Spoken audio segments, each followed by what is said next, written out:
சொல்லுங்க, பரிபூர்ணமாக இருக்கிற யாரு? நானும் பாஸ்டர் இல்லை, இல்லை இங்கே இருக்க யாரும் இல்லை. யாருன்னு சொல்லுங்க பார்க்கலாம். உலகத்தில் குணத்தை கொண்டதில்லை, உலகம்னு இல்லை, பொதுவாக யார் பரிபூர்ணமாக இருக்கிறவர்? யார்? இயேசு தான். சரிங்களா? அந்த மாதிரி யாரும் பரிபூர்ணமாக இருக்க முடியாது. அவரை போல் நம்ம மாற பார்க்கலாம். ஆனால் ஒவ்வொரு நாளும் நமக்கு நிறைய குறைகள் இருக்கும். ஆனால் உலகத்தில் வாழும்போது நம்ம ஒவ்வொரு படியாக நம்மளை கர்த்தருக்குள்ளே கொண்டு வர, கர்த்தரை நோக்கி பார்க்க, அவரை போல் எல்லா குணங்களும் நம்ம பெற்றுக்கொள்ள பயன்படுத்தணும். சரி, நம்ம வேதாகம் பள்ளியில் கூட கேட்டாங்க, ஒரு கேள்வி கேட்க போகிறேன். யார் கர்த்தருக்கு பிரியமாக இருந்தாங்க? ஒரு 4 பேரை கையை தூக்கி ஒருத்தர் சொல்லணும். கர்த்தருக்கு பிரியமானவர்கள் சொல்லு பவித்ரா, சொல்லு.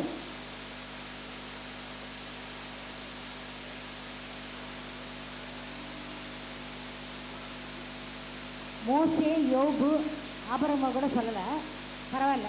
மோசே, யோசேப்பு, தாவீது, யோபு, ஒவ்வொரு வீட்லையும் கர்த்தர் அந்த ஒரு வாங்க ஒரு கிஃப்ட் தரேன்.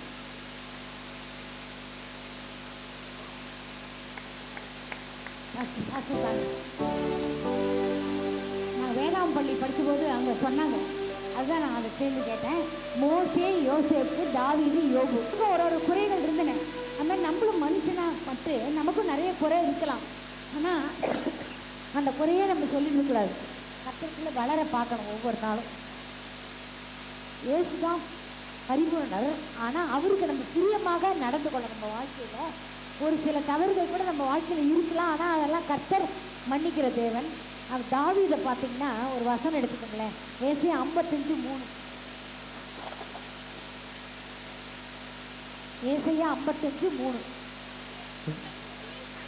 அவர் அசட்டை பண்ணப்பட்டவரும் இல்லை, உங்கள் செவியை சாய்த்து உங்கள் ஆத்துமா பிழைக்கும் தாவீதுக்கு அருளின நிச்சயமான கிருபைகளை உங்களுக்கு நித்திய உடன்படிக்கையாக ஏற்படுத்துவேன். கிருபையை நமக்கு தருவேன். யாருக்கு கொடுத்தது?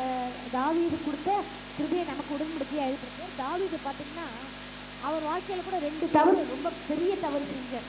பிறன் மனைவியை நோக்கக்கூடாதுன்னு இருக்கு நமக்கு. அதாவது பழைய ஏற்பாடில் 10 கட்டளைகள், புதிய ஏற்பாடு வந்தோம்னா 2 கட்டளை தான். அந்த கூறுகள் என்னிடத்தில் அந்த குறிப்பிட்டு அன்பு கூறுவார்கள். ஆனால் தாவீது பழைய காலத்தில் இருந்தவர் தான். அவர் ஒரு தப்பு பண்ணார். என்ன? பிறன் மனைவி முதல்ல. 2வது பெருமையாக இருந்தார். தாழ்மையாக கர்த்தர் கிருபை அளிக்கிறார். பெருமை உள்ளவனுக்கு எரித்து நிற்கிறார். ஆனால் கூட அந்த கிருபை அவன் பெருமை உள்ளவனாக இருந்தான். ஆனாலும் கர்த்தர் அவன் மன்னிப்பு கேட்டதுனால நம்ம ஒரு படிக்கிறோம். நீதிமொழியில் பார்த்தீங்கன்னாக்கா அதை நம்ம பாவத்தை மன்னிப்பு கேட்டால் அவர் நமக்கு நீதிமொழிகள் 28:13 படிங்களா?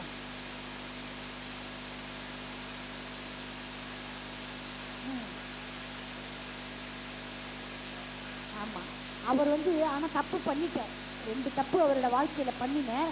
ஆனாலும் கர்த்தர்ட்ட மன்னிப்பு கேட்டார். அதை பின்னாடி நான் சொல்ல போகிறேன். எதனா இப்போ நான் என்ன ஒரு இது எடுத்துட்டு இருக்கேன்னா, தாவீதை நம்ம பார்க்கணும். அட்லீஸ்ட் தாவீதையாவது பார்த்து, அவன் 2 தப்பு செஞ்சா ஆனால் மன்னிப்பு கேட்டான். அந்த தாவீதையாவது பார்த்து நம்மளை கர்த்தரோட உடன்படிக்கை பண்ணிட்டா, அவருக்கு கொடுத்த கிருபை பார்த்தீங்கன்னா 40 வருஷம் அரசாண்டான். நிறைய விதத்தில் ஒரு ஆடு மேய்ப்பு நடத்து அவரோட உயரை நிறைய உயர்த்தினா, நிறைய நன்மைகளை பெற்றுக்கொண்டான். அந்த கிருபை நமக்கு இருக்கும். அதான் அந்த வசனத்தில் என்ன இருக்கு பாருங்க. அப்போ நீங்கள் தாவீதுக்கு அருள நிச்சயமான கிருபைகளை உங்களுக்கு நித்திய உடன்படிக்கையாக ஏற்படுத்துவேங்கிறோம். எப்போதும் பாஸ்டம் அந்த பெண்கள் கூட்டத்தில் எப்போதும் அந்த வீட்டுக்கு பூஜை பக்கத்தில் சொல்லுவார். என்ன சொல்லுவாங்க? கர்த்தர் கிருபை உங்களோடு இருப்பதாக எல்லாரும் ஒருத்தருக்கு சொல்லிக்கோங்கன்னு. ஏன்னா நம்ம ஒவ்வொரு நாளும் மாப்புக்குட்பட்டு பாவங்கள் செய்யாமல் இருக்கிறது இல்லை. ஏதோ சின்ன சின்ன பாவம் தான். ஆனால் கொலை செய்யலை சொல்லலாம், விபச்சாரம் பண்ணல, களவு செய்யலாம், பிறர் வீட்டிலாம் நம்ம இச்சிக்கல, ஆனால் கோபம் வருது, ஏதோ ஒரு சிறு தவறுகள் நம்ம செஞ்சிடுறோம். அந்த நம்ம வாழ்க்கையில் அதெல்லாம் மன்னிப்பு கேட்டு அந்த கிருபையை நம்ம பெற்றுக்கொள்ளணும். ஒரு பாட்டு ஒன்று பாடுவோம். தேவ கிருபை நமக்கு எப்போதும் இருக்கணும். எப்படி தாவீதுக்கு வாழ்க்கையில் 2-3 தப்பு செஞ்சாலும் கூட தாவீதுக்கு கர்த்தர் கிருபை கொடுத்தாரு. அந்த மாதிரி நம்மளும் மாம்சத்துக்குட்பட்டு எத்தனையோ தவறுகள் செஞ்சாலும் அப்பப்போ மன்னிப்பு கேட்டு அவர்கிட்டேருந்து நம்ம கிருபையை நம்ம பெற்றுக்கொள்ளணும். கிருபை என்றும் உள்ளது, அவர் கிருபை என்றும் உள்ளது, அவரை போற்றி துதித்து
உங்களால் சொல்ல முடியுமான்னு தெரியல எனக்கு.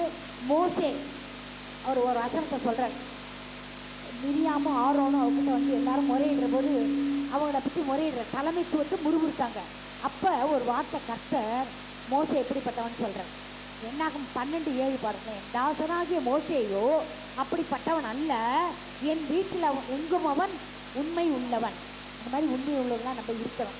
தாவீதுக்கு அதே மாதிரி அவர் சொன்னார். அதே மாதிரி 2வது பார்த்தீங்கன்னா யோசேப்பு பார்த்தீங்கன்னா ஆதியாகமத்தில் 39:2-3.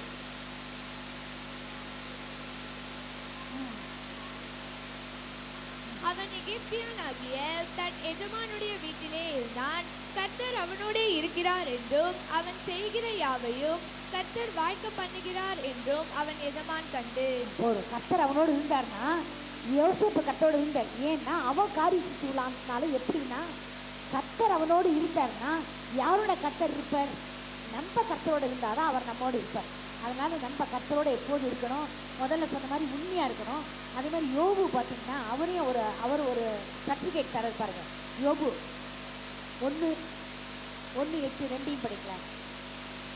ஊத் தேசத்திலே யோபு என்னும் பெயர் கொண்ட ஒரு மனுஷன் இருந்தான். அந்த மனுஷன் உத்தமனும் சன்மார்க்கனும் தேவனுக்கு பயந்து பொல்லாப்புக்கு விலகுகிறவனுமாய் இருந்தான். அப்படிப்பட்டவனா இருந்ததுனால்தான் சாத்தான் வந்து கேட்டபோது அந்த போது அது சொல்ற பாருங்க. 1:8 படிங்க. கர்த்தர் சாத்தானை நோக்கி, என் தாசனாகிய யோபின் மேல் கவனம் வைத்தாயோ? உத்தமனும் சன்மார்க்கனும் தேவனுக்கு பயந்து பொல்லாப்புக்கு விலகுகிறவனுமாகிய அவனைப் போல பூமியில் ஒருவனும் இல்லை என்றார். அவரை போல ஒருத்தர் இல்லைன்னு சாத்தான்கிட்ட கூட அவர் சர்டிஃபிகேட் கொடுக்குறார். தேவன் அப்படி சர்டிஃபிகேட் நம்மகிட்ட கொடுக்குற மாதிரி நம்ம உண்மை உள்ளவனா வல்லவனுமா அதே மாதிரி கர்த்தரோட நம்ம இருந்தோம்னா நம்ம எல்லா காரியமும் பெற்றுக்க முடியும். நிறைய நம்ம தாவீது காரியங்களில் பார்த்தீங்கன்னா நிறைய தவறு செஞ்சாலும் சில காரியங்கள் அவர் கர்த்தருக்கு உண்மையாக இருக்கிறதுனால கர்த்தர் வந்து அவனோடு கூட இருந்து அவன் காரியங்கள்லாம் வாய்க்க செய்தார். நான் இப்போ என்ன சொல்ல போகிறேன்னா தாவீதுக்கு என்னென்னா இருந்தது அந்த குணங்களை நம்ம பெற்றுக்கொள்ளணும். இயேசு போல் நம்ம மாறணும். ஒவ்வொரு நாளும் இயேசு போல் மாறுறதுங்கிறது ரொம்ப நமக்கு கஷ்டம் தான். வாழ்க்கையில் மாம்சத்தை பற்றி நிறைய காரியங்கள் நம்மளால் பண்ண வேண்டியிருக்கு, ஃபர்கோ பண்ண முடியல சில சமயம்.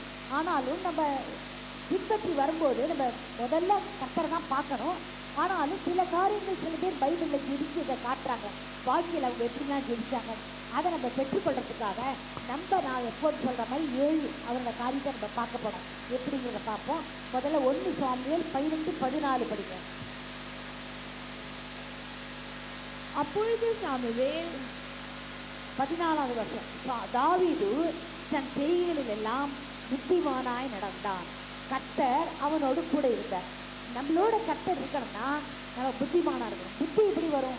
நீதிமொழியில் இருக்கு. நான் என்ன சொல்லலை, கர்த்தருக்கு பயப்படுதலே ஞானத்தின் ஆரம்பம்.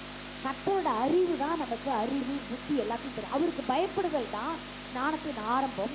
அவருக்கு பயப்படும் போது அவரோட அறிவு வரும், நம்ம புத்திமானா நடந்து கொள்வோம். கர்த்தர் வந்து அவனை புத்திமான ஆக்கினத்தினால்தான் அவன் செஞ்ச தவறெல்லாம் கூட மன்னிச்சு தாவீதோட கிருபை அவரோட உடன்படிக்கை செய்தார்.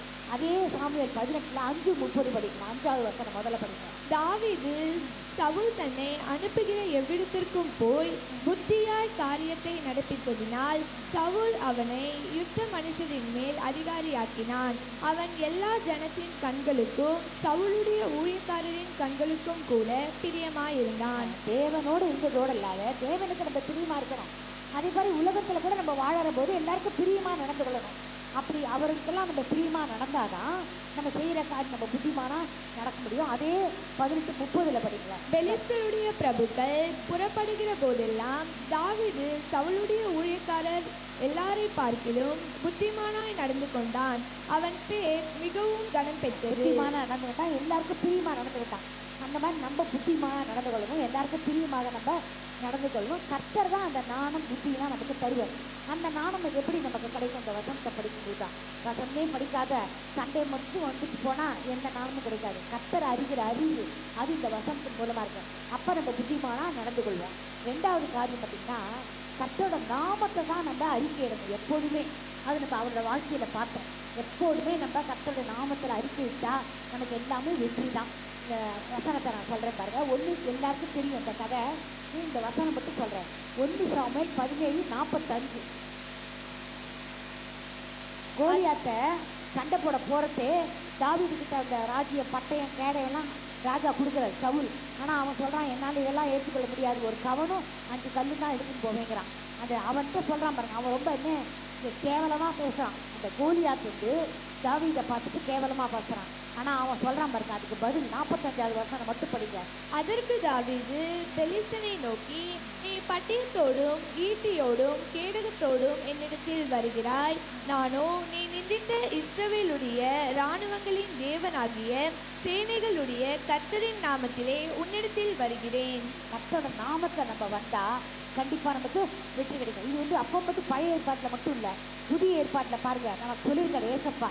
யோவான் 14:14 படிக்கலாம். என் நாமத்தாலே இதெல்லாம் நாமத்தினாலே நீ எதை கேட்டாலும் அதை நான் செய்வேன். நீங்கள் என்னிடத்தில் அன்பா இருந்தால் என் கற்பனைகளை கை கொள்ளுங்கள். நம்ம வந்து அவர் மேல அன்பா இருந்தா அவர் நாமத்துல கேட்கும்போது நமக்கு எல்லாமே கிடைக்கும் கண்டிப்பா. கர்த்தர் நாமம் என் புகலிடமே கர்த்தரோடு துதித்திடுவேன். கர்த்தர் நாமம் என் புகலிடமே கருத்தோடு துதித்திடுவேன். யெகோவா ஈரே, எல்லாமே பார்த்துக் கொள்வீர்.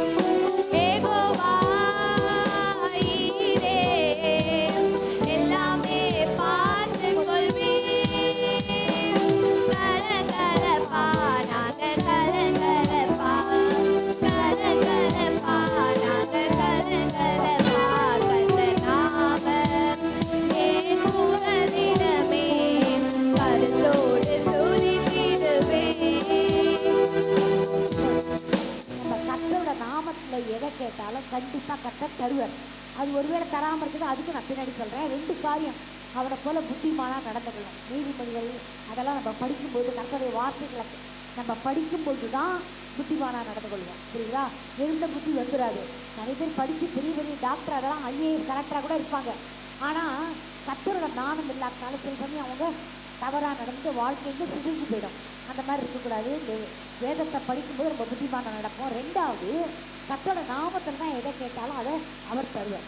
3வது, அபிஷேகம் பண்ணினவர்கள் மேலே கையை போடக்கூடாது. இது எல்லாருக்குமே நமக்கு என்னென்னா இது வந்து நம்ம பொதுவாகவே சொல்லணும். ஊழியக்காரர்களை நம்ம எதுவுமே புறம் பேசக்கூடாது. ஒருவேளை அவங்க செய்யறது தவறாகவே இருந்தாலும் கூட நம்ம அவங்களுக்கு முன்னாடி, ஒருத்தருக்கும் முன்னாடி இல்லாமல் அவங்களுக்கு முன்னாடி சொல்லி இது இப்படி பண்ணலாம் அப்படி பண்ணலாம், ஒருவேளை சஜஷன் கொடுக்கலாம். புரியுதா? ஆனால் அவங்க பின்னாடி புரளி பேசுறது அதெல்லாம் கூடாது.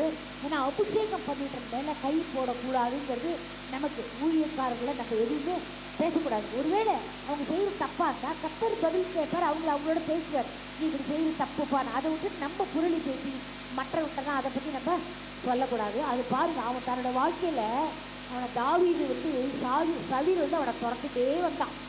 பெரிய காரியம் செஞ்சான். அவன் கோலியாத்துலேருந்து விடுதலை கொடுத்தான். ஆனால் அந்த நன்றி துளி கூட அவனுக்கு சவுலுக்கு தாவீது மேலே இல்லாத போகிறதுக்கு காரணம் என்னென்னா, சவுல் கொண்டது 1000, தாவீது கொண்டது 16. அதெல்லாம் அவனுக்கு பிடிக்கல. ஏன்னா தன்னை ராஜாவாக இருக்கான், தன்னை பெருமை பேசணும். ஆனால் அவங்களாம் போய் தாவீது பெருமை பேசுகிறாங்களே அவனுக்கு கோவம். அப்போலேருந்து என்ன பண்ணான், எவ்வளோ நல்லது செஞ்சுருக்கான், நம்ம பொண்ணை கொடுப்பேன், பாதி ராஜ்யத்தை கொடுப்பேன்லாம் சொல்லியிருக்கிறவன் அவ்வளோ கோவப்பட்டு அவனை எப்போ தான் கொல்றதுக்கு காத்துட்டு இருந்தான். நிறைய இருக்குது வசனங்கள் பார்த்தீங்கன்னா. 1 சாமுவேல்ல எல்லாருக்குமே தெரியும், எல்லாத்தையும் சொன்னால் நேரம் இருக்காது.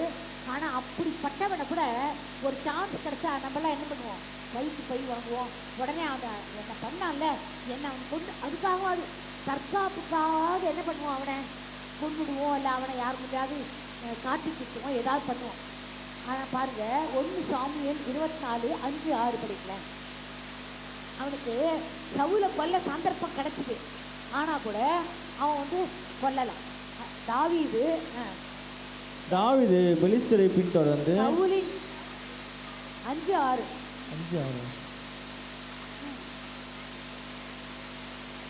அவன் தன் மனுஷரை பார்த்து, கர்த்தர் அபிஷேகம் பண்ணின என் ஆண்டவன் மேல் என் கையை போடும்படியான இப்படிப்பட்ட காரியத்தை நான் செய்யாதபடிக்கு கர்த்தர் என்னை காப்பாராக, அவர் கர்த்தரால் அபிஷேகம் பண்ணப்பட்டவர் என்று சொல்லி தடை பண்ணிட்டான். மனுஷன் நீ பண்ணாத அதேன்னு அந்த பொங்கலே எடுத்து வந்தானே என்ன அர்த்தம், அவ்வளோ கிட்டக்க போயிருக்கான். ஆனால் அவன் நினைச்சா கொண்டுடலாம், பண்ணலை. கூட இருக்கிற ஆட்கள்லாம் சேர்ந்து கொள்ளலாம். ஆனால் அவன் போய் அவன் சவுல்கிட்ட அப்புறம் சொல்கிறான், ஜனங்கள் எல்லாம் கோச்சுக்கிறான். அதனால சவுலை நீங்கள் ராஜாவை காப்பாற்றாத பண்ணல அப்படின்ட்டு நல்லா பின்னாடி வச்சுக்கோ. ஆனால் எது இது சொல்ல வரேன்னா, என் கையை நான் போட மாட்டேன், கட்டை என்னை பாதுகாப்பாக இருக்கிறான். கட்டை அவனை அபிஷேகம் பண்ணி மேலே கை போடக்கூடாதுன்னு அவ்வளவு அந்த அந்த இடத்துல அவன் எப்படி நடந்தான், முக்கியமான நடந்தான். ஏன்னா அவன் அபிஷேகம் பண்ணி கை போட்டால் அந்த சாபம் அவன் மேலே சேரும். அதனால் அது போடக்கூடாது. அதே மாதிரி 2-3 டைப்பில் அவனுக்கு அந்த மாதிரி சந்தர்ப்பம் கிடைச்சாலும் சவுல் அவன் கொல்லலை. இதெல்லாம் நமக்கு ஒரு படிப்பினை. 1 சாமுவேல் 26 படிக்கணும், 9-12. தாவீது அபிசாயை பார்த்து, அவரை கொல்லாதே, கர்த்தர் அபிஷேகம் பண்ணிவிட்டவர் மேல் தன் கையை போட்டு குற்றமில்லாமற் போகிறவன் யார் என்று சொன்னான். பின்னும் தாவீது, கர்த்தர் அவரை அடித்து அல்லது அவருடைய காலம் வந்து அவர் மரித்து அல்லது அவர் யுத்தத்திற்கு போய் மாண்டாலொழிய நான் என் கையை கர்த்தர் அபிஷேகம் பண்ணிவிட்டவர் மேல் போடாதபடிக்கு கர்த்தர் என்னை காக்க கடவர் என்று கர்த்தருடைய ஜீவனை கொண்டு சொல்லுகிறேன். இப்பொழுதும் அவர் தலைமாட்டில் இருக்கிற ஈட்டியையும் தண்ணீர் செம்பையும் எடுத்துக்கொண்டு போவோம் என்றான். இப்போ என்ன பண்ணா, பக்கத்தில் இருக்கிற ஈட்டி தண்ணி செம்பு எடுத்து போனான். ஆனால் அவன் நினைச்சா கண்டிப்பாக அந்த இடத்துல சவுலாவும் கொண்டு இருக்க முடியும். அப்போ அவன் சொல்கிறான் பாருங்க ஒரு வார்த்தை, கர்த்தர் அபிஷேகம் பண்ணிட்டேன்னு நான் கை போட மாட்டேன். போடுனா அவனோட காலம் முடிஞ்சா போட்டோம், யுத்தத்துக்கு போய் செத்து போனால் போட்டோம். அதே மாதிரி கடைசியில் யுத்தத்துக்கு போய் தான் அவன் சவுல் செத்து போனான். கர்த்தர் எடுத்துட்டார். ஆனால் நம்ம ஏன் பண்ணாத அதை அவன் சொல்கிறான் பாருங்க. அந்த மாதிரி நம்ம ரொம்ப ஜாக்கிரதையாக அபிஷேகம் பண்ணின ஊழியக்காரங்க மேலே நம்ம அனாவசியமாக குற்றம் சொல்லக்கூடாது. கர்த்தர் பார்த்துப்பார். நம்ம முடிஞ்சா நேரம் சொல்லணும், இந்த மாதிரி அப்படி பண்ணலாங்க இப்படி பண்ணலாங்கன்னு ஒரு ஐடியா கொடுக்கலாம், அவ்வளோதான். அதுக்கு மேலே கர்த்தர் அபிஷேகம் பண்ணது மேலே நம்ம புரளி சொல்லக்கூடாது. இது நம்ம கற்றுக்கொண்ட பாடம். கற்றுட்டு நம்ம தாவீது கேட்க கற்றுக்கிட்ட பாடம். இதெல்லாம் பண்ணும்போது தான் கர்த்தர் என்ன பண்ணார், அவனோட இருந்த அந்த கிருபைங்கிற உடன்படிக்கை அவனுக்கு கடைசி வரையும். நான் எப்போதும் பாசம் பாட்டு சொல்லுவேன். எவ்வளோ ஒரு வருஷமாக பார்த்தீங்கன்னா ஒரு 7 வாட்டி ஆஸ்பத்திரி சேர்த்து வச்சுருப்பாங்க. நான் அப்போ சொல்லி அவங்கள்ட்ட, அம்மா உங்களுக்கு பார்த்துக்கிறதுக்கு 2 பிள்ளைகள் பொண்ணு எல்லாத்தையும் பார்த்துக்குறாங்க, அவ்வளோ பேர் கூட இருக்கிறவங்க. நான்லாம் எனக்கு ஏதாவது வந்தால் சொன்னாருன்னு கூட சொல்கிறேன், அவங்க தெரிஞ்சவங்க ஒன்றும் பார்த்துக்க மாட்டாங்க. எனக்கு என்னெல்லாம் கர்த்தர் அப்படியே தான் எடுத்து போவார், ஏன்னா என்னை பார்த்துக்கிறதுக்கு வழி இல்லை. ஆனால் அந்த தாவீது பாருங்கள், 40 வருஷம் ஆசாடி செஞ்சான். படிச்சுக்கிற டைத்தில் கூட அவனுக்கு என்ன ஒரு சின்ன பொண்ணை அனுப்பி பார்த்துக்க சொல்கிறதுக்கு. ஏன்னா படுத்த படிக்கையாக இருந்தால் எல்லாம் செய்யணும். நம்ம பார்க்குறோம்ல, படுத்த படிக்கையாக இருந்தால் அது இல்லாத போது இப்போ பார்க்குற மக்கள் எவ்வளோ செய்ய வந்துருக்குது. ஜாக்சன் அவங்க பொண்ணு மாப்பிள்ளை எல்லாரும் செஞ்சாங்க. அந்த மாதிரி கிடைக்கிறது கூட ஒரு கொடுப்பினை. அது மாதிரி கிடைக்கணும்ல, படுத்த படிக்கையாக இருந்தால் கூட செய்யறதுக்கு ஆள் வேணும். நான் அவங்க எப்போதும் பார்க்க மாட்டேன். அதனால் அந்த அளவாக அவங்களுக்கு இருக்கு, கவலைப்படாதீங்க. எதுக்கு சொல்ல வரேன் எப்படின்னா, இந்த காலத்தில் நீங்கள் எவ்வளோ சம்பாதிச்சு கொடுத்தாலும் அவங்கெல்லாம் யாருமே பணம் இருந்தால் கூட நீ எழுதிக்கிட்டா போகும்பாங்க. ஏன்னா இப்படி தான் தெரியும் அவங்களுக்கு, அவங்க பொண்ணு பிள்ளைக்கு தான் எழுதிப்பாங்கன்ட்டு. சொத்து இருந்தால் வந்தால் வருவாங்க. அதுவும் நம்ம நிறைய பார்க்குறோம் பாருங்க, முதியோர்களை எப்படியும் விட்டுருக்காங்கன்ட்டு. ஆனால் அந்த மாதிரிலாம் இருக்குது. ஆனால் தாவீது பாருங்க, அவங்கள உடனே முடியாமல் போனால் கூட படுத்த படிக்கையாக இருந்தால் கூட அவங்க பிள்ளை என்ன பண்ண அவனுக்கு ஒரு ஆள் இருக்காது பார்த்துனாங்க, கூட இருந்தாங்க. அந்த மாதிரி அபிஷேகம் பண்ணியிருக்க நம்ம கை போடாமல் இருந்தா கர்த்தர் நம்மளை கண்டிப்பாக பாதுகாப்போம். அதனால் அதை நம்ம பார்க்கணும். அதே மாதிரி நம்ம கர்த்தர் மேலே கை போட்டு அபிஷேகம் பண்ணிருந்தோம்ல, நம்ம கை போடக்கூடாதுங்கிறதுக்கு ரொம்ப ஜாக்கிரதையாக இருந்தால் கர்த்தர் கண்டிப்பாக நம்மளையும் பாதுகாப்போம். 4வது, அவங்க எது எடுத்தாலும் கர்த்தருக்கு விசாரிப்போம்.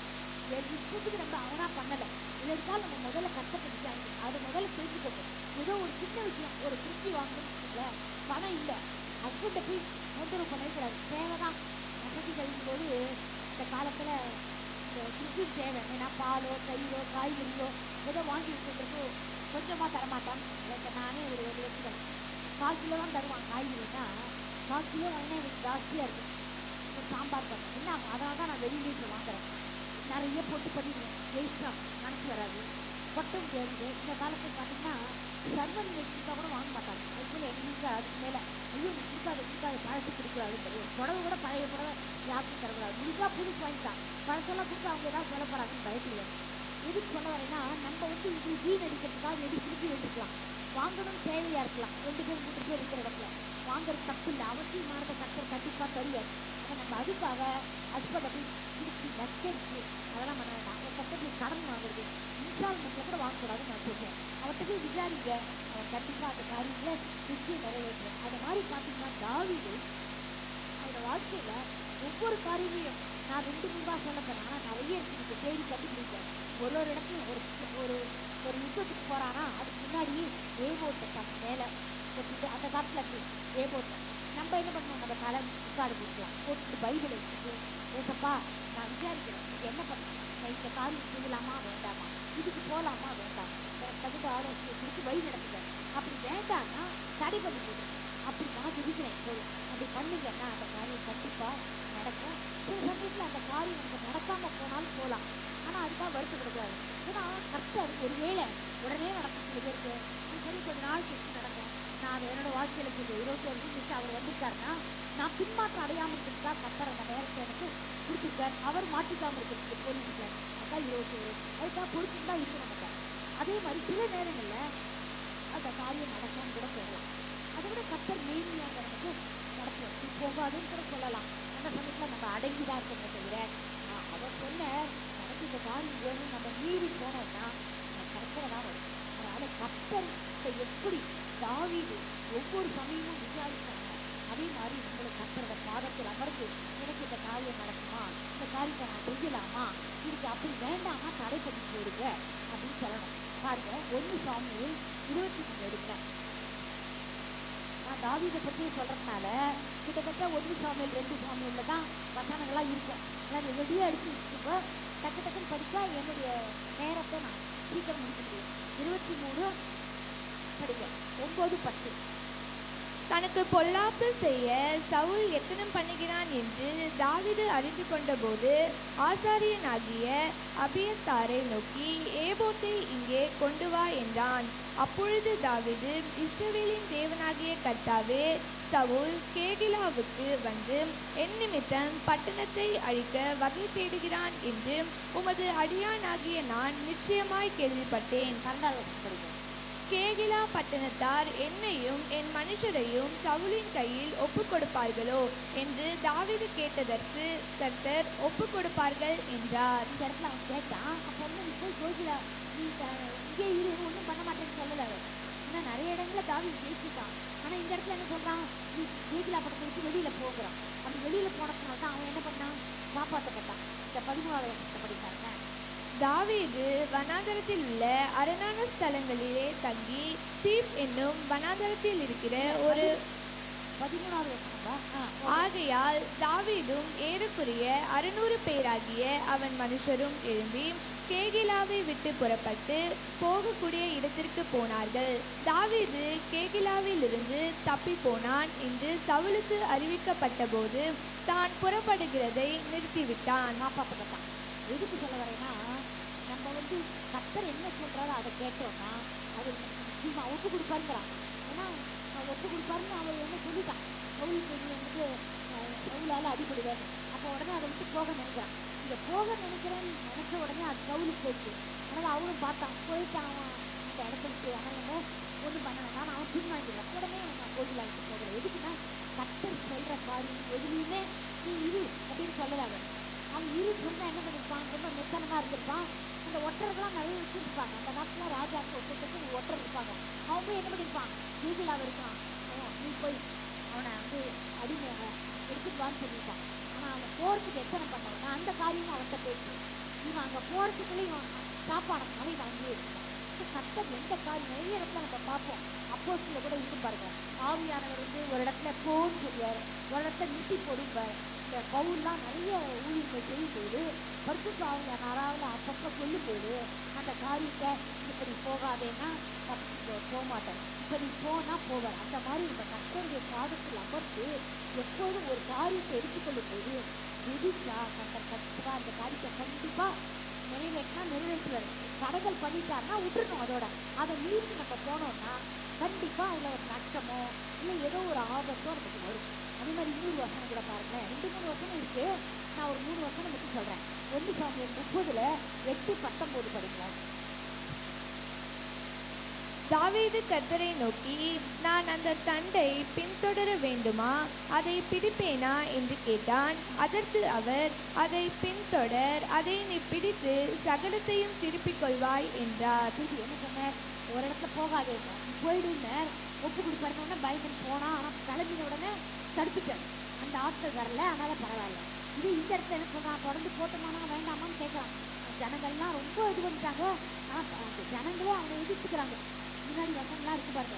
அதே மாதிரி ஏவோட்டை தாவிட்டு கொண்டு வந்து கொடுத்தாங்க. அதை போட்டு அவன் எதிர்க்கிறான், கத்தரை விசாரிக்கிறான். நீ போ, கத்தரை உனக்கு எல்லாத்தையும் திருப்பி கொடுப்பாருக்கிறேன். 19 வசனம் படிக்கல.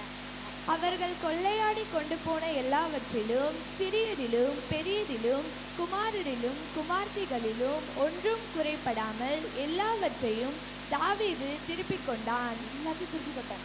அந்த இடத்துல பார்த்தீங்களா, அவர் விசாரிச்சா உனக்கு கிடைக்கும். ஏன்னா நீ அதனால நஷ்டம் அடைய மாட்டேன், உனக்கு கிடைக்குங்க. அதே மாதிரி 2 சாமுவேல் 2:1 படிக்கிறேன். பின்பு தாவீது கர்த்தரை நோக்கி, நான் யூதாவின் பட்டணங்கள் ஒன்றிலே போய் இருக்கலாமா என்று விசாரித்தான். அதற்கு கர்த்தர், போ என்றார். எவ்விடத்திற்கு போகலாம் என்று தாவீது கேட்டதற்கு அவர், எப்ரோனுக்கு போ என்றார். எப்படி பாருங்க, அவர் அந்த இடத்த கேட்குறாரு, நான் போட்டோமா வேண்டாமா, என்ன புதுசாக எல்லாரும் கூப்பிடுறாங்க, ஆனால் போனாமா வேண்டாமான்னு எனக்கு தெரியல. அப்போ எப்ரோனுக்கு போகணும் சொல்ற. அங்கே ராஜ்யம் 33 வருஷம், 7 வருஷம் முதல்ல இஸ்ரேலில் மற்ற ஜனங்களுக்கு 40 வருஷம் அரசாங்கம். அந்த அளவுக்கு கட்டத்தை விசாரிச்சால்தான் அவங்க ஜெயம் பெற்றாங்க. நம்மளும் எப்படி கட்டத்தை விசாரிக்கணும். இந்த இடத்துக்கு போக வேண்டாம்னு சொன்னாரா, போகக்கூடாது. அந்த காரியம் நடக்குன்னு சொன்னாரா, நடக்கும். கண்டிப்பாக கட்ட நமக்கு தகுந்த ஆலோசனைக்கு வழி எடுக்கிறார். சங்கீதம் 32:8 படிக்கலாம். நான் உனக்கு போதித்து உனக்கு காட்டுவேன், உன்மேல் என் கண்களை வைத்து உனக்கு ஆலோசனை சொல்லுவேன். போதிப்பார், அவர் வழியை சொல்லுவார். ஆனால் நம்ம அவர்கிட்ட கேட்கணும்ல. பிள்ளைகளே இருக்காங்க, அப்பா அம்மாட்ட பொண்ணே இருக்கேன், ஏதாவது ஒரு காரியத்தை நம்ம அவசரமாக ஏதோ ஒரு காரியத்துக்கு என்னோட புத்திமையை நம்ம இவ்வளோ வருஷம் உலகத்தில் வாழ்ந்துருக்கோம், நிறைய எக்ஸ்பீரியன்ஸ் இருக்கும். என்கிட்ட வந்து கேட்டாதானே நான் சொல்ல முடியும். கேட்காத அவங்க பாட்டுக்கு விஷயத்துக்கு எதாவது பண்ணால் ஒன்றும் பண்ணல. இந்த மாதிரி கர்த்தர் பற்றி நீ கேட்கணும். நீ சொல்கிறத அவ கேட்பானாதான் கர்த்தர் தருவார். நான் உனக்கு போதித்து உனக்கு நடக்க வேண்டிய வழியை நான் காட்டுவேன். உண்மையில என் கண்ணை சின்ன ஆலோசனை சொல்லுவேன். ஏன்னா பூமியில் வந்து கர்த்தரோட கண் நோக்கமாக இருக்குது. அப்படி நோக்கமாக இருக்கிறது நம்ம அவரை போய் நோக்கி கூப்பிடணும். சொல்ல அப்படின்னா, என்னை நோக்கி கூப்பிட்டு நான் கூப்பிட்டு உனக்கு அறியாவது எட்டாவதுனால பெரிய காரியத்தை உனக்கு அறிவிப்பேன். அதுக்கு எனக்கு தெரியாதா, செஞ்சு ரிசல்ட்டாக வரணும் அப்படின்னு நான் இருந்திருப்பேன். நான் கஷ்டப்படுறது தெரியாதா, நான் தான் பைபிள் படிக்கிறேன், ப்ரேயர் பண்ணுவேன், சர்ச்சுக்கு போகிறேன், என்னோட கஷ்டம் தெரியாதா, அவரே பண்ண வேண்டியதான். அதை நம்ம கூப்பிட்டு விட்டுதான். நிறைய இடத்துல நம்ம பார்க்குறோம். மத்திய யூசுப்பா வரும்போது இறங்கி தாவீது குமாரனே இறங்குன்னா அந்த கண் தெரியாது. நம்ம நிறைய பேர் அவரை நோக்கி கூப்பிடத்தே தான் அவங்களுக்கு அந்த காரியம் நடக்குது. அவரை நோக்கி கூப்பிடாம இருந்தா எத்தனையோ பேர் இருக்காங்க. எல்லாருக்கும் செய்ய முடியுமா? செய்ய முடியும். அவருக்கு வல்லமை உண்டு. ஆனாலும் அவரை நோக்கி கூப்பிடுறவங்க தான் அவர் கேட்பார். அதனால் அவரை நோக்கி நம்ம கூப்பிடணும்.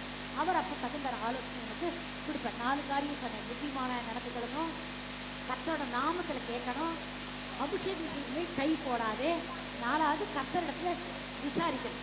அப்படி விசாரிச்சா கண்டிப்பாக கர்த்தர் நமக்கு நல்லது செய்ய தகுந்த ஆலோசனை கொடுப்பார். நீ போம்பர், போகாதேம்பர், இல்லை இப்படி நடம்பர், இல்லை இப்படி போகாதேம்பர், தடை பண்ணி போட்டுவார். அப்போ அந்த காரியம் நடக்காட்டா நம்ம கவலைப்படக்கூடாது. அவர்கிட்ட ஒப்படைச்சிட்டோமா கண்டிப்பாக அதை விட மேன்மையாக காரியத்தை செய்வார். ஒருவேளை அந்த காரியம் நமக்கு நடந்தா, ஒருவேளை நான் எப்போதும் எங்கள் வீட்டுக்கடை கூட சொல்லுவேன், 2 வருஷத்தில் நீங்கள் வந்துருந்தீங்கன்னா, 1 உங்களை எல்லாரும் சேர்ந்து பிடிச்சி ஜெயிலில் போட்டிருப்பான், நானே அவரை ஒப்படைச்சிப்பேன். அது 1. 2வது நான் என்ன பண்ணியிருக்கேன், ரொம்ப அவர் சொல்லுவார், எனக்கு 1 கோடி இப்படிலாம் சொல்லுவார். இது லாட்ரி சீட்லாம் வாங்கிட்டே இருக்காரு. அப்போ இப்போவும் வாங்குறேன், உயரத்தில் கிடச்சாதான் வருவேன் இல்லை, அவருக்கு அவளுக்குலாம் கொடுக்கணுன்ட்டு நான் அப்படி 1 கோடி 2 கோடி வாங்கிட்டு வந்திருந்தேன். அதுக்காக லாட்ரி சீட் வாங்கியிருக்கேன். கர்த்தர் என்ன வச்சுக்கிறா தான் அப்படி வந்திருந்தான்னு ஒரு பேச்சுக்கு சொல்ல வரேன். அது கர்த்தர் நடக்க செய்ய மாட்டேன். எப்போ நான் கர்த்தர் வந்துட்டு நியாயமானது தான் நமக்கு நடக்கும். அப்படி வந்திருந்தான்னா ஒருவேளை நான் 2வது வருஷத்தில் கர்த்தருக்குள்ளே வந்து அவ்வளோவா வசனம்லாம் படிக்கலை, கர்த்தருக்குள்ள அவ்வளோவா இல்லைன்னு சொன்னேன்.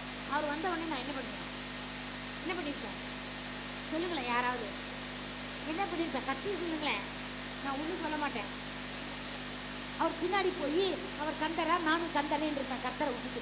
அப்படி பண்ணக்கூடாது. கர்த்தர் என் மேலே அபிஷேகம் பண்ணியிருக்கார். நான் பின்மாற்ற அடையாது, அவருக்கு பிடிக்காது. எப்போ தேர்ந்தெடுக்கிறார் சொல்கிறாருல, எல்லாரையும் கூப்பிடுறேன், அழைக்கிறவன் என் கருத்துட்டு இருக்கேன். அப்போ அவர் கருத்தில் நான் இருக்கேன். அப்போ அந்த நாளுக்காக நம்ம காத்திருக்கோம். வரலையேன்னு அழுதுட்டு ஒப்பாரி வச்சுக்க கூடாது. நான் அப்போ கூட சந்தோஷமாக தான் இருக்கேன், இப்போவும் சந்தோஷமாக தான் இருக்கேன். எதுக்கு சொல்ல வரேன்னா, ஒரு காரியத்தை கர்த்தர்ட்ட ஒப்படைச்சிட்டோம்னா அவர் எப்போ செய்வாரோ அது செய்வேன். அதுக்காக நம்ம காத்திருக்கிறத தவிர ஈர்த்தி ஜனங்கள் மாதிரி ஈர்த்திலேருந்து வந்த ஜனங்கள் என்ன பண்ணாங்க, இஸ்ரவேல் ஜனங்கள் கொண்டு போய் சேர்க்கறேன்ட்டாங்க, முறுமுறுத்துட்டே இருந்தாங்க. அதனால தான் எத்தனை லட்சம் புறப்பட்டாலும் 20 லட்சம் ஜனங்கள் அங்கேருந்து புறப்பட்டவங்க எல்லாம் இறந்து போயிட்டாங்க. 20 வயசுக்கு மேலே இருக்கிறவங்க தான், அதாவது வனாந்தரத்தில் பிறந்தவங்க, அவங்கெல்லாம் தான் காலேஜ் யோசுவா தவிர மீதி பேர் எல்லாரும் காணாமல் போயிட்டு சீர்ச்சாங்க. மீதி பேர் எல்லாருக்கும் அந்த என்ன சொல்றது, நம்பிக்கை இல்லை, விசுவாசம் இல்லை. எப்போ பாரு கஷ்டத்தை ஒரு கஷ்டம் வரைக்கும் அவர் தீர்க்கிறான்னு தெரியுது, ஆனால் கூட முருகே இருந்தாங்க. அந்த மாதிரி நம்ம இருக்கக்கூடாது. அதுதான் அவரோட காரியத்தை விசாரிச்சா நம்ம காரியத்தை கண்டிப்பாக அவர் நல்லது தான் செய்வார். 5வது பார்த்தீங்கன்னா, தான் செய்த தவறுக்கெல்லாம் அவன் மன்னிப்பு கேட்டான். நான் முன்னாடியே சொன்னேன், பாவம் செய்கிறவங்க அறிக்கை செய்து விட்டு விட்டா இரக்கம் பெறுவான், நீதிபதி சொல்லியிருக்கேன். அதே மாதிரி அவன் மன்னிப்பு கேட்டான். 2 காரியம் நான் தப்பாக பண்ணான்னு சொன்னேன். ஒன்று, பிறன் மனைவியை நோக்கினான். 1 சாமுவேல் 12:13-22 படிக்கிறேன். அப்பொழுது தாவீது நாத்தானிடத்தில், நான் கர்த்தருக்கு விரோதமாய் பாவம் செய்தேன் என்றான். நாத்தான் தாவீதை நோக்கி, நீ சாகாதபடிக்கு கர்த்தர் உன் பாவம் நீங்க செய்தார். அவன் மன்னிப்பு கேட்டான். அது ஒரு சங்கீதத்தில் பார்க்க, சங்கீதம் 51 படிக்க வேண்டாம் நீங்கள் அது. ஆனால் 51ஆம் சங்கீதத்தை எடுத்து பாருங்க, மேலாகவே என்ன இருக்குது. அந்த சமயத்தில் தான் அவன் தாவீதோட சங்கீதம் நமக்கு தெரியும் இல்லையா. ஒரு நிமிஷம், அதாவது சங்கீதம்லாம் எப்படி பாடினா, அவன் சுகமாக இருக்கிறதே, வருத்தப்படுறதே, சண்டைக்கு போகிறதே, சந்தோஷமாக இருக்கிறதே, அப்படி அவனோட வாழ்க்கையில் சங்கீதத்தை நிறைய பாடிட்டான். இந்த சங்கீதம் 51ஆவது சங்கீதம் பார்த்தீங்கன்னா முழுக்க படிக்க வேண்டாம், வீட்டில் போய் படிச்சுக்கோங்க. ஆனால் அதில் பாருங்கள், முதல்ல அந்த தலைப்பிலே என்ன இருக்குன்னு அதை படிங்க. பத்சேபாளிடத்தில் தாவீது பாவத்திற்குட்பட்ட பின்பு நாத்தான் தீர்க்கதரிசி அவனிடத்தில் வந்து அவன் பாவத்தை உணர்த்தின போது பாடி ராக தலைவனுக்கு ஒப்புவிக்கப்பட்ட தாவீதின் சங்கீதம். ஒரு சங்கீதமே பாடிட்டான். ஏன்னா அவ்வளோ மன அர்த்தம். தப்பு பண்ணிட்டோம் தெரிஞ்சிச்சு. பிறன் மனைவியை நோக்கக்கூடாது. இல்லை ஒரு சின்ன ஒரு வேடிக்கையான ஒரு நிகழ்ச்சி தான் சொல்கிறேன், இதுவாக இருக்கும். என்னென்னா, என் பையன் என்னோட பேரன் சைக்கிள் வாங்கிட்டு எத்தனாவது சைக்கிளும் வாங்கிட்டான். 2 3வது அவன் வளர்ந்துகளேன்னு வச்சுக்கோங்களேன். எங்கள் வீட்டுக்காரர் பாவம் ஒரு பழைய சைக்கிள் இது பாபாங்க கிட்டே வாங்கினார்.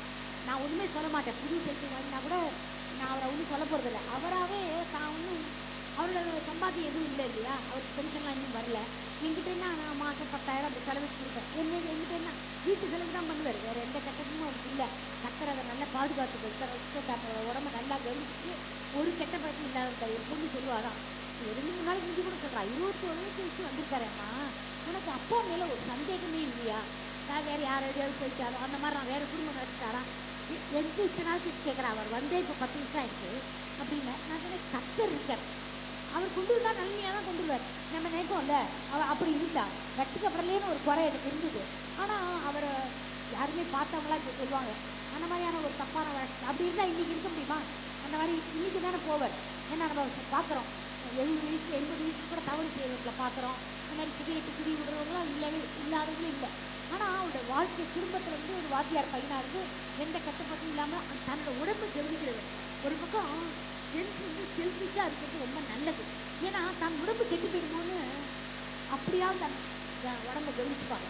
இப்போ பார்த்தீங்கன்னா மாப்பிள்ளைலாம் தீபக்கெலாம் வந்து தன்னோட உடம்பு கவனிச்சுட்டாங்கன்னா குடி, இப்போ கூட மற்ற ஃப்ரெண்ட்ஸோட சுற்றுறது, தேவையில்லாத தூக்கத்தை கெடுக்கிறது. இதற்கு தூக்கத்தை கெடுத்து நிற்கக்கூடாது சொல்ல முடியல. ஆனால் தன்னோட உடம்பை நம்ம கவனிச்சுட்டா, குடிக்கிறவனை போய் கேளுங்களேன். வீட்டுக்காரர் சொல்லுவார், இந்த சர்வருக்கெல்லாம் கீழே இருக்கிற சர்வர்லாம் எந்த பணம் கொடுத்தாலும் குடிச்சிடுவாங்களா? அப்போ அவங்கள்ட்ட முன்னாடி கொண்டாட்டி வச்சியா, பாட்டில் வச்சியா, எதை எடுப்பேன்னா பாட்டில் தான் இருப்பாங்க, கொண்டாட்டிகள் வைக்க மாட்டாங்க. கொண்டாட்டியோட வாழ்றது கூட அவங்களுக்கு விருப்பம் இல்லை. ஆனால் பரவாயில்ல, நான் கெட்டா செத்துட்டு போகிறேன், கடைசி வரைக்கும் குடிச்சிட்டு போவாங்க. அந்த மாதிரி எல்லாருக்கும் தவறான வழி வந்தால் அதுலேயே மூழ்கி போயிடுவாங்க. அந்த மாதிரி இருக்கக்கூடாது. இந்த எதுக்கு சொன்னேன்னா, சைக்கிள் எப்படி வாங்குவானா, எங்கள் வீட்டுக்கார பாவம் ஒரு பழைய சைக்கிள் வாங்கி அந்த 2 சைக்கிள்லாம் விட்டுட்டு அவங்க நினச்சா அவங்க வீட்டுக்கார அவங்களாம் ரொம்ப குழந்தைகளுக்கு வாங்கி கெடுத்துட்டு இருக்காங்க. அதை சொல்லிகிட்டே இருக்கேன், வாங்கி கொடுக்கக்கூடாது, கண்டிஷன் போகணும். 2 பேரும் கேட்க மாட்டாங்க, அது விடுங்க. ஆனால் நான் சொன்னேன் அவன்கிட்ட, ஈஸியாக அந்த கதையை சொன்னேன். ஈஸியாக வந்து எவ்வளோ வருத்தப்பட்டு கர்த்தர் சொல்லுவார் பாருங்க நாத்தான் மூலமாக, நீ என்ன கேட்டாலும் அவனுக்கு தந்தை. எவ்வளோ பொண்டாட்டி அந்த காலத்தில் ராஜா எவ்வளோ பொண்டாட்டி, எவ்வளோ வீடு, எவ்வளோ சுற்று, எவ்வளோ ராஜ்யம், நீ என்ன வேணா உனக்கு கொடுத்தேன். ஆனால் புறத்தாரோட பொண்டாட்டி அந்த உசி அவன் என்ன பண்ணான், நான் ரொம்ப வருத்தப்படுறேன் அந்த அந்த காரியத்துக்காக. அவன் என்ன பண்ணான், பத்சேபைக்கும் உசியாவுக்கு ஒரே ஒரு பொண்டாட்டி. அந்த ராஜாவை நம்பி ராஜ்ய அந்த போரிடத்துக்கு போயிருக்கான். அப்படிப்பட்ட அந்த பத்சேபாவை பார்த்து அவளோட கூட இருக்கான். திருப்பி அவன் வந்த பிறகு அவனுக்கு தெரிஞ்சு போச்சு. ஆனால் தன் பொண்ணு திருப்பி இருக்க அவனுக்கு மனசு ஒப்பாது இல்லை, போகவே இல்லை. ஆனால் இவன் வந்து துரத்துறான், போன்றான், நீ ஏன் போல வீட்டுக்குங்கிறான், ஏன்னா இவன் குத்தம். அப்புறமா என்ன பண்ணுறான், தன்னோட படையார் தலைவர் எவ்வளோ பெரிய குற்றங்கள் செய்கிறான் பாருங்க. படைத்தலுக்கு சொல்லி நான் ஃபுல்லாக படிக்கிறேன், இந்த கதை எல்லாருக்கும் தெரியும், அதெல்லாம் நான் வசனம் எடுத்து படித்தா ரொம்ப நாளியாகும். என்ன பண்ணுறான், தன்னோட படைத்தலுக்கு சொல்லி அவனுக்கு தீவிர எதுவுமே தெரியாத மாதிரி அவனை கொண்டுடு அப்படிங்கிறான். செத்து போயிட்டான் ருசியா. 2வது வாட்டி போனால் போருங்க, 3வது சாகடிச்சான். அப்போ வந்து சொல்கிறான், சும்மானா சொல்கிறான் தெரியுமா, அந்த மாதிரி சொல்கிறான், என்ன அப்படி பண்ணீங்க, நீங்கள் இதுவாக நடந்துட்டு போயிட்டாமா அது இதுன்னு அவன் எல்லாம் அகற்றுற மாதிரி படை வீரர்களை அகற்றி அதோட விட்டான். ஆனால் 10 பேர் அப்புறம் கல்யாணம் பண்ணிட்டான்னு வச்சுக்கேன். எதுக்கு சொல்ல வரேன்னா, அவ்வளோ அவனுக்கு இருந்திருக்கு. அப்படி இருந்துட்டு அந்த பொண்டாட்டி 10 பேரை திட்டுவானே, அதை விட எத்தனையோ அழகிகள் கூட இவன் நினைச்சா இவனுக்கு வந்திருப்பான். கடைசி நேரத்தில் கூட இப்போ ஒரு சின்ன பொண்ணை தான் அவன் வந்து தாவீதுக்கு அனுப்புகிறாங்க. அந்த பசங்கள்லாம் பார்த்துக்கிட்டவங்க, திட்டு போனவங்க திட்டு போட்டவங்க. ஆனால் அப்போ அவன் சொல்ல, இல்லை எனக்கு எனக்கு அப்படிங்கிறான். அவன் வந்து அப்போ வந்து யோக்கியமாயிட்டான். ஆனால் அந்த சமயத்தில் அயோக்கியனாக இருந்தான். இது என் கையில் இந்த பேரனுக்கிட்ட கதையை சொன்னேன். உங்கள் அப்பா உனக்கு எத்தனை சைக்கிள் வாங்கி தரா, ஆனால் தாத்தா ஒரு சைக்கிள் பழைய சைக்கிள் வாங்கிட்டான், அதை ஓட்டி ரிப்பேர் பண்ணிட்டான். 250 ரூபா பிரேக் போயிட்டு பண்ணி கொடுத்து அவர் முழுமுழுக்குமே இருந்தார். இந்த பசங்க வந்து இங்கே எப்போ பாருங்க ஒரு வார்த்தையை சொல்லுவார், இங்கே வந்தது தப்பாக போச்சு, இங்கே வந்தது தப்பாக போச்சுன்னு சொல்லிட்டே இருக்கேன். நேற்று கூட சொன்னேன், நான் அப்போ என்ன பண்ணுறதுங்க, நான் கோவப்பட்டு ஒரு வார்த்தை சொல்லிட்டேன். அப்படின்னா கும்பகோணத்துக்கு எனக்கு போகாது. நான் கேட்டேன் நேற்றுக்குன்னா, நம்ம வந்து யாருக்காக வாழறோம் பார்த்தா கர்த்தருக்காக வாழறோம். அது ஒரு உலகத்து காரியங்களை பார்த்தா எனக்கு என்ன ஒரே இருக்குதுதான், ஒரு பிள்ளையோ வேற குழந்தையோ இல்லை. அப்போ அவளுக்கு உதவி செய்ய நம்ம போகிறோம். அது இப்படி வேற ஹஸ்பண்ட் வேற குடியில் கஷ்டப்பட்டு எல்லாம் பண்ணி மின்னுக்கு வந்திருக்காங்க. அப்போ நம்ம என்ன நினைப்போம், ஒரு தாயாராக இருக்கிறவங்க யாருக்காக பாடுபடணும்னு நினைப்பாங்க. பொண்ணுக்கு பக்கத்தில் எனக்கு எவ்வளோ கஷ்டம் அங்கே இருக்குது, நீ கூட காத்தால கட்டிட்டு இருக்கேன். என்னன்னா பக்கத்தில் நம்ம போகிறதுனால நிறைய பிரச்சனைகள் வருது. ஆனால் நாங்கள் சேர்ந்து இல்லை தெரியும். அதுக்கே எங்கள் வீட்டுக்கார பொண்ணு தரப்ப நான் சொன்னேன், அப்படி உங்களுக்கு அமைதி கிடைக்கும் திருப்பி கொண்டு கொண்டு வாங்க போனேன். போங்கள் முடியுமா, இத்தனை வசதி கிடைக்கும் தெரியும்.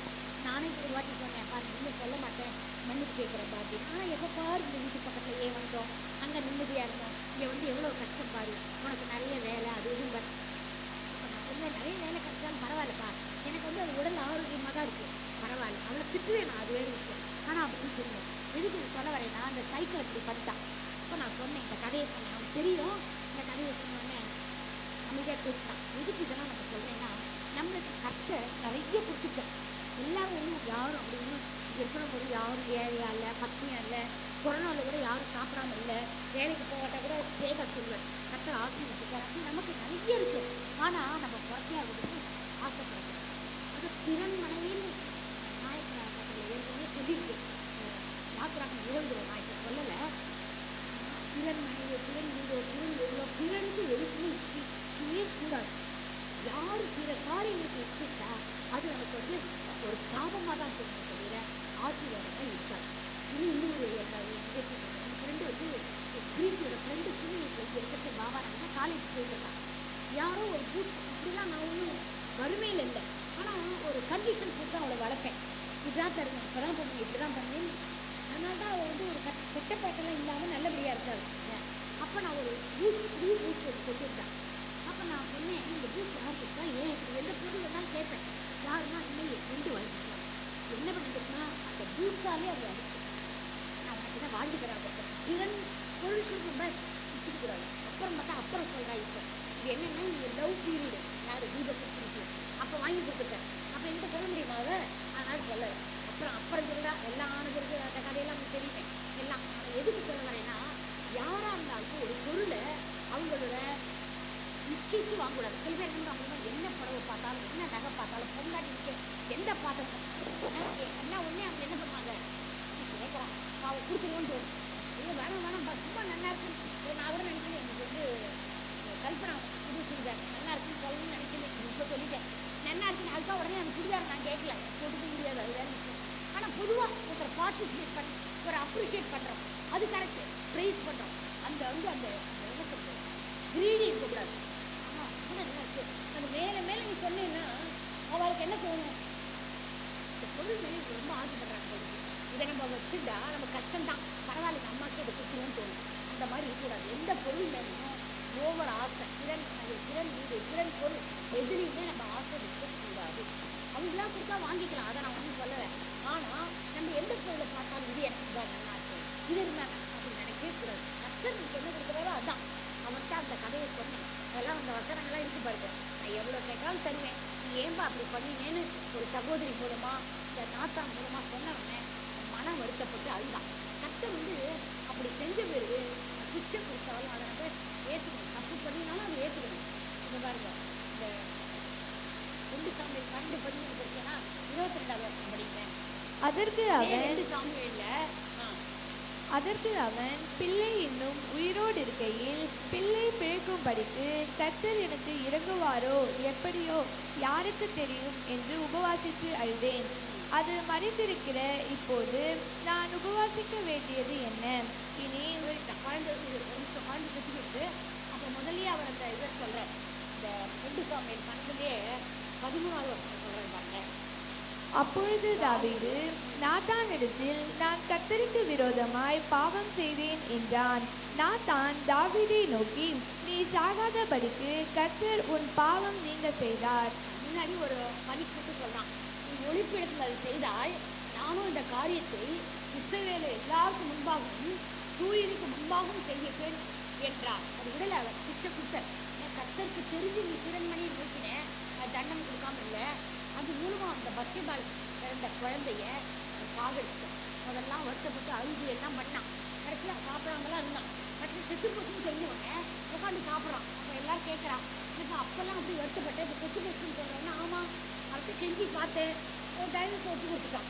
ஸோ அந்த சிச்சையை அவன் ஏற்றுக்கொண்டான். ஆனால் நம்ம கூட சில தப்புகள் செஞ்சால் கர்த்தர் அதுக்காக தண்டனை கொடுத்தா அது மனப்பூர்வமாக நம்ம ஏற்றுக்கணும். நம்ம பண்ண தப்புக்கு அது அவ்வளோதான், அதுக்காக கர்த்தரை தூஷிக்கக்கூடாது. நீ அப்படி பண்ணிடுங்க அப்படி பண்ணின்னு சொல்லக்கூடாது. எதுவாக இருந்தாலும் சரி, கர்த்தர் நம்ம பண்ண தப்புக்கு சிச்சை கொடுத்தா நம்ம ஏற்றுக்கணும். ஆனால் தான் செய்த தவறுக்கு அவன் என்ன பண்ணுறான், மன்னிப்பு கேட்டான். அது இன்னும் இடத்துல பாருங்க, பெருமை.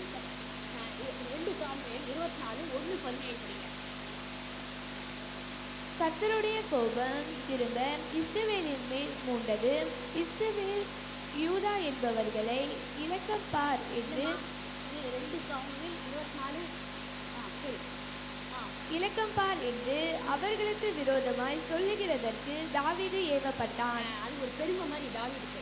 இலக்கத்தை பார்த்து நம்ம என்ன இவ்வளோ பேர் பெருமை தெரியுமா, இந்த வீடு இருக்கு, கார் இருக்கு, அத்தனை சம்பளம் பெருமை பேசுவாங்க. அந்த மாதிரி பெருமை பேசக்கூடாது. அதுதான் பெருமை நோக்காத பெருமை பேசாது. இந்த 2 காரியமும் அவன்கிட்ட இருந்ததுனால தான் கொஞ்சம் கஷ்டப்பட்டான்.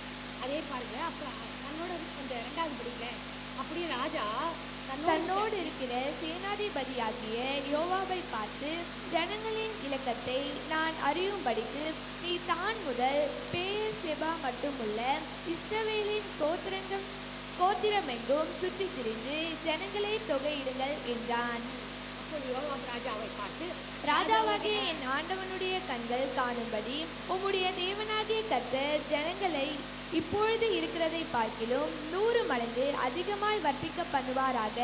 ஆனாலும் என் ஆண்டவனாகிய ராஜா இந்த காரியத்தை விரும்புகிறது என்ன என்றான். காரியத்தை விரும்புகிறீங்க பண்ண வேண்டாம் அப்படின்னு கீழே இருக்கிறவங்க சொன்னால், சில நேரங்களில் ஊழியக்காரருக்கு பெரிய ஆளாக இருக்கலாம், சின்ன ஆள் யாராவது ஒருத்தர் கிட்டக்க போய் இந்த மாதிரி பண்ண வேண்டாங்க அதுன்னு சொன்னால் அதை விட்டுடணும். அப்படி பண்ணாத இவன் பண்ணான் பாருங்க.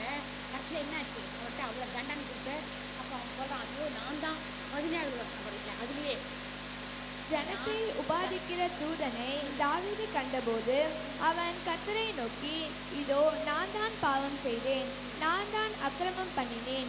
இந்த ஆடுகள் என்ன செய்தது? உம்முடைய கை எனக்கும் என் தகப்பன் வீட்டுக்கும் விரோதமாக இருப்பதாக என்று விண்ணப்பம் பண்ணினான்.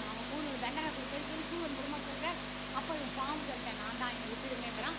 அப்புறம் கடைசியில் 22 வருஷம் படிக்க வேண்டாம், ஒரு பலிபீடம் கட்டினோடனே அந்த கையை வீட்டில் பூவை நிறுத்திட்டான். அதனால ஜனங்களுக்கு உபாதை வரல. ஆனால் அந்த 2 காரியம் அவன் பண்ணினாலும், ஆனால் அவன் என்ன பண்ணான், மன்னிப்பு பெற்றுக்கொண்டான். அந்த நம்ம என்ன பண்ண தெரியுமா, என்னன்னா நம்ம செய்கிற தவறுக்கு மன்னிப்பு பெற்றுக்கொள்ளணும். அதே மாதிரி மற்றவர்கள் செய்த தவறையும் நம்ம மன்னிக்கணும். அது என்னன்னா 3 இடத்துல அந்த சீக்கிரமாக சொல்லியிருந்தேன். ஏன்னா டைமில் அபிகாயில் நாபாலை கொள்றதுக்காக அபிகாயில் பார்க்குறான்.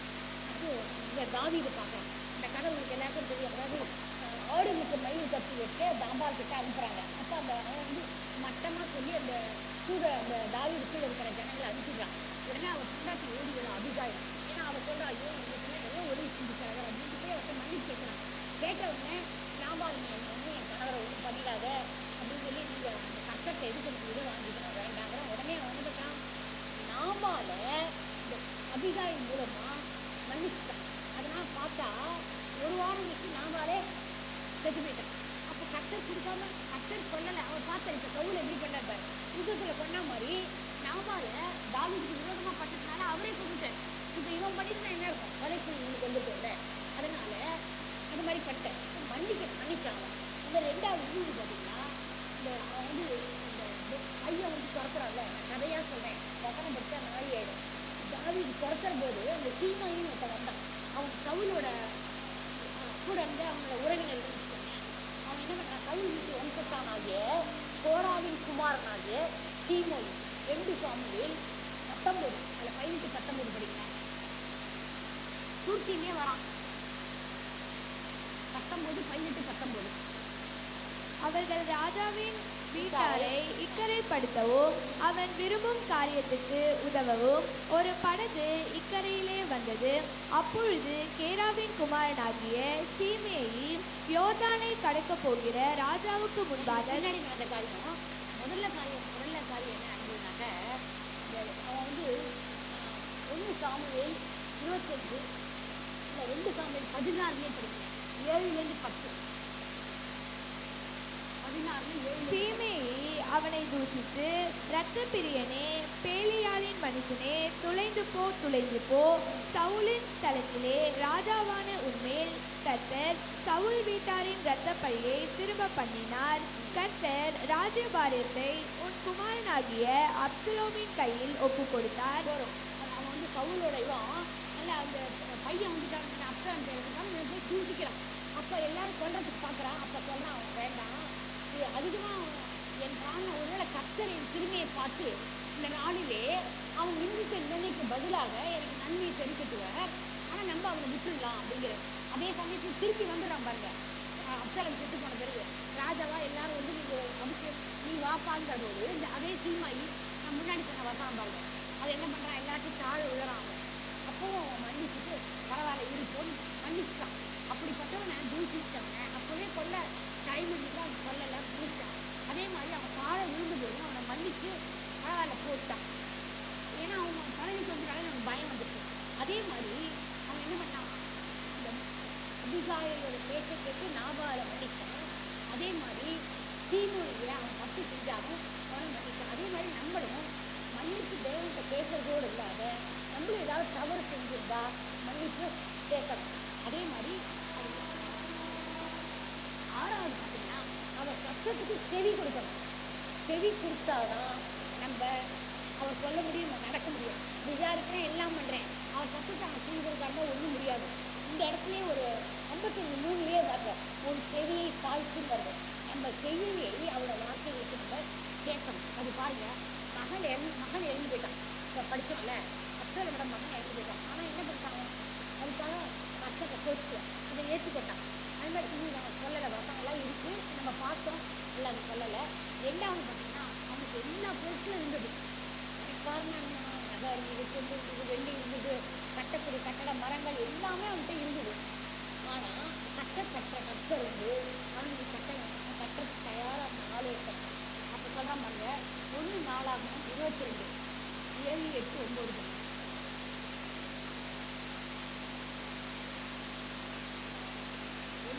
சாலமோனை நோக்கி, என் குமாரனே, நான் என் தேவனாகிய கர்த்தரின் நாமத்திற்கு ஒரு ஆலயத்தை கட்ட என் இருதயத்தில் நினைத்திருந்தேன்.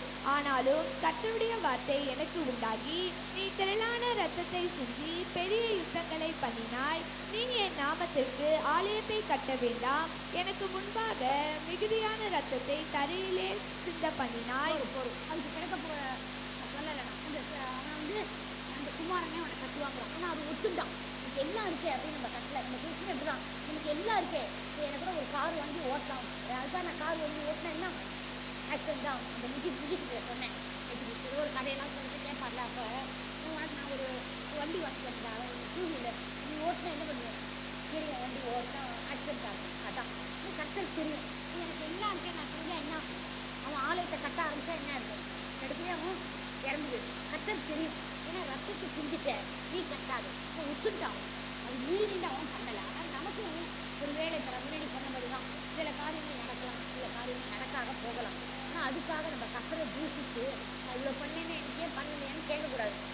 எது செஞ்சாலும் கத்தர் நம்ம நன்மைக்கு தான் செய்வார். அது கிடைக்காம இருந்தாலும் கத்தர் பின்னாடி கொடுத்தாலும் அதுக்கு டயத்துக்கு நம்ம காத்திருக்கணும். அதே மாதிரி அது கிடைக்காம போனாலும் அதுக்காக வருத்தப்படக்கூடாது. கத்தர் அதை நீடிச்சிட்டார். அது கிடைக்கலன்னா பரவாயில்ல, அதை விட மேன்மையான எனக்கு தருவார். இல்லை அது கிடைச்சா எனக்கு கஷ்டம் நீ கத்தர் செய்யணும். அதனால் நம்ம தவறு செய்யறதுக்கு மன்னிப்பு கேட்கணும். பற்றியார் தவறு செஞ்சால் நம்ம மன்னிக்கணும். அதே மாதிரி அது ஒரே பாயிண்டாக சொல்லிட்டேன். அப்புறம் நம்ம குற்றத்துக்கு ஒப்பு கொடுக்கணும். அவர் குற்றத்தை நம்ம ஒப்பு கொடுத்தாதான் நம்ம எல்லா காரியங்களையும் நம்ம அவரோட செவிக்கு நம்ம சாய்ச்சாதான் அந்த உடன்படிக்கையான கிருபை நமக்கு இருக்கும். 7ஆம் பாயிண்ட் சொல்கிற மாதிரி தேவைப்படுவதற்கு உதவி செய்யணும். அவங்க என்ன பண்ணான், ஒரு மகன்கள் சொல்லலை, டைம் ஆயிடுச்சு. 1 சாமுவேல் 30:11-13 என்ன பண்ணான்னா, எகிப்துக்கு விரோதமாக ஜனங்கள் ஒருத்தன் வந்தான். அவன் அதாவது எகிப்துக்கு விரோதமாக ஒருத்தன் வந்தான். ஆனால் அவன் சாப்பாடுமே இல்லாமல் தவிச்சு வெட்ட வந்தபோது இறக்கம் காட்டி அவனுக்கு சாப்பாடெல்லாம் கொடுத்தான். பகைவாளின்னு அவனை விரோதிக்கலை, அவனை கொல்லலை. அவன் மூலமாக காரியத்தை அவன் எங்கே இருக்கான்னு கேட்டுட்டான், போய் ஜெயிச்சான். அது வேறு விஷயம். ஆனால் அவளுக்கு உதவிட்டான். அதே மாதிரி சீமைக்கு என்ன பண்ணான், உதவினான். அதே மாதிரி நாபால வந்து அபிகாயில் பேச கேட்டான். அதே மாதிரி யோனத்தானுக்கு ஒரு மகன் இருந்தான். அவனுக்கு மாற்றுத்திறனாளி. அவனை வந்து பார்த்துக்கிறத கூப்பிட்டு அந்த அந்த வம்சத்தில் யார் யாரெல்லாம் இருக்காரோ அவெல்லாம் நான் காப்பாற்றுறேன். ஏன்னா யோனத்தான் வந்து இவனோட ரொம்ப ஃப்ரெண்டு. அந்த சவுலியுமே அவன் வந்து அபிஷேகம் பண்ண சொல்லிட்டு விரோதித்து அவனை கொல்ல பார்க்கல. ஆனால் யோனத்தானோட பையன் அப்போ கால் செய்யலாம். அவனை பார்த்துக்கிற வேலைக்காரன் நிலமெல்லாம் கொடுத்து நீ இவனை பார்த்துக்கணும்.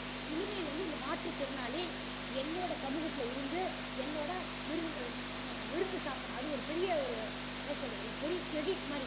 இந்த அரண்மனையில் உட்காந்து அவனோட இருக்கிறது அதை கொடுத்தேன். நம்மளும் ஏழைகளுக்கு, விதவைகளுக்கு, துக்கப்பட்ட பிள்ளைகளுக்கு உதவி செய்யணும். நமக்கு சொல்லியிருக்காங்க, சங்கீதம் 68:5 படிக்கலாம்.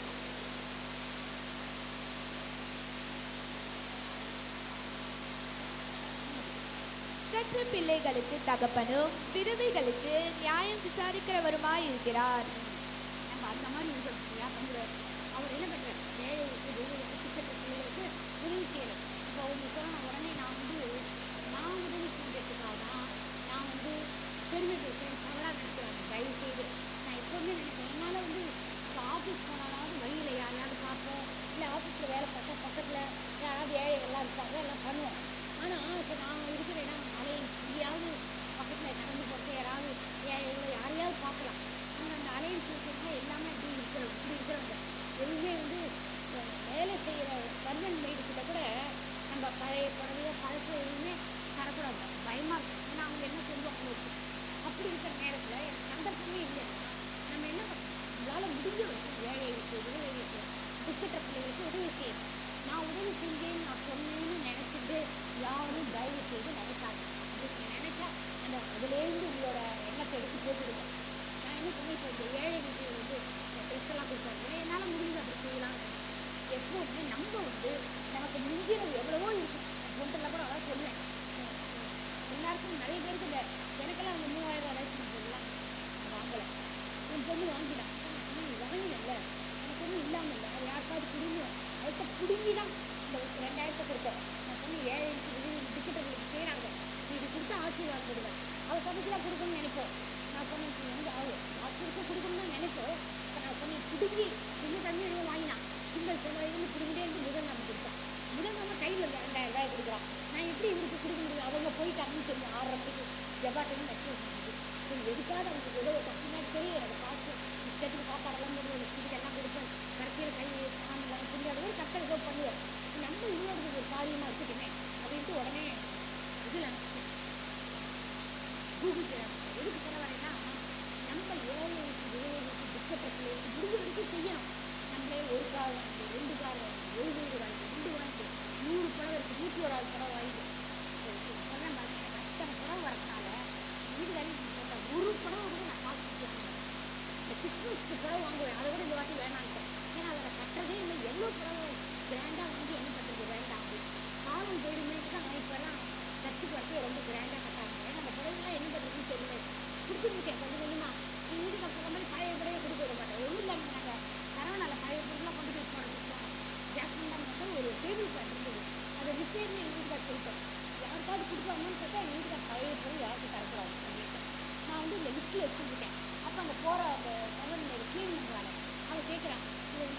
இதுவா என்ன ரிப்பேரா என்ன எவ்வளோ அந்த பேச்சிலே நம்ம தெரியும்ல. நம்ம சொன்னது ரிப்பேர்மா, எங்கள் வீட்டுக்கு ரிப்பேர் பண்ணுறது திருப்பி கொடுக்கக்கூடாதுன்னு சொல்லியாரு. இல்லை எங்கள் வீட்டு பக்கத்தில் இருக்க ரிப்பேர் பண்ணுற இருக்காங்க, நான் எடுத்துக்கிட்டேன். அப்படி சொன்னதே நம்ம எடுத்துக்கிட்டு இருக்கோம். அதுக்கு என்ன பண்ணுறாங்க, பரவாயில்ல 50 ரூபா கொடுப்பாங்க. அதில் நமக்கு வாழ்க்கைமா இல்லை. அந்த மாதிரி நம்ம பழைய பொருட்களை நம்ம குடியில் அத்தியாவசியம் கொடுக்க தான் பார்க்கணும். நம்மளையே அனுபவிக்கணும். 100 புடவை வீட்டில் வாடு புடவை 150 புடவை 300 புடவை பாத்திரம் இஷ்டத்துக்கு கொடுக்க பார்த்தா கரெக்டாக தான் எல்லாம் கொடுத்துருந்தாங்க. எதுவுமே பெண்களுக்கு பாத்திரத்து மேலே நகை மேலே பொருள் மேலே ஆசை அதெல்லாம் இருக்கக்கூடாது. என்ன வேணுமோ அது போதும், அது தேவைப்படுது நம்ம கொடுத்தா கரெக்டாக கண்டிப்பாக நிச்சய ஜீவனை எனக்கு பெரிய தீர்வுக்கு கொடுக்குறோம். ஆனால் ஏழை வெளியே கட்டிட்டு தான் நம்ம உதவி செய்யணும். சரி, கடைசியாக நம்ம திட்டினாலும் எல்லாத்தையும் சேர்த்து திட்டுவாங்க. ஒரே ஒரு இது மட்டும் சொன்னேன், நம்ம எல்லாரும் சேர்ந்து ப்ரேயர் வேண்டிக்கணும்.